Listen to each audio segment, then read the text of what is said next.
Welcome to Unreal Engine 5 C++ Advanced Front-End UI Programming. In this course, we'll build an advanced front-end menu experience from scratch using Common UI and C++. You'll learn how to create a multi-layered menu system that has description text on the left, bound action buttons on the right, confirmation screen,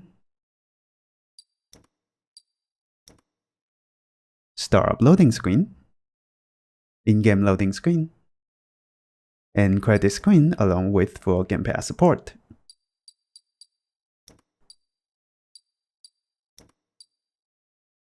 We'll also go over how to use a modular approach to create a fully functional options screen that contains tab buttons on the top, details view on the right, gameplay settings, audio settings, graphic settings,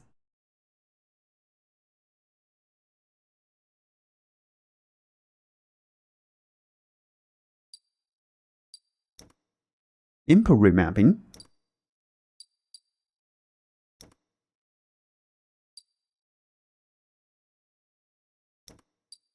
and much more. We'll start from the basic. In the first section, we'll set a common UI for our project by creating a primary layout widget and register the widget stacks using gameplay tags. Then we'll implement functions for pushing the activatable widgets to the stacks asynchronously. After having a working blueprint async action, we'll push the first widget press any key screen to our viewport. In the second section, we'll use common buttons to create our main menu that has button description text on the left, bound action buttons on the right, confirmation screen, and bring in full Game Pass support. We'll look into how to use a native class for our buttons, and how we can create a confirmation screen that works for both Blueprint and C++. Next, we'll add in an options menu with tab buttons on the top, custom bound action buttons at the bottom, and study how we can combine data objects and data registry for the content in our options menu.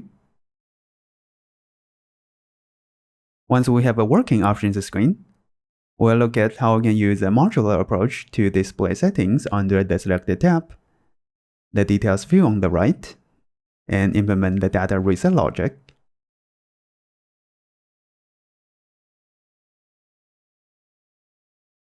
We'll also talk about how to customize the list entry generation and how we can use a custom game user settings to save the values to a config file.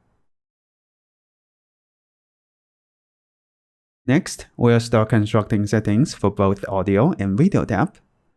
We'll have settings for adjusting things like window mode, screen resolution, shutter quality,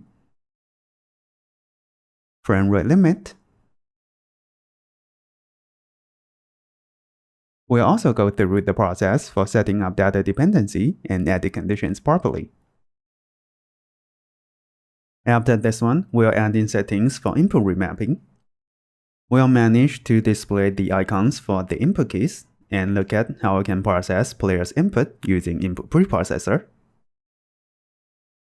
We'll start with registering the mapped input keys through enhanced input. Then we'll discuss how to filter the pressed key types using the query options. After we can display input keys for both keyboard and gamepad, we'll add in the startup loading screen and in-game loading screen to our project.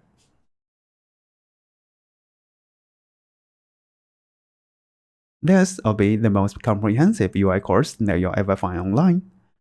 With the reference images and code changes provided for each lecture, there's no better time than now to build your own AAA UI system. What you're still waiting for, I'll see you in the course.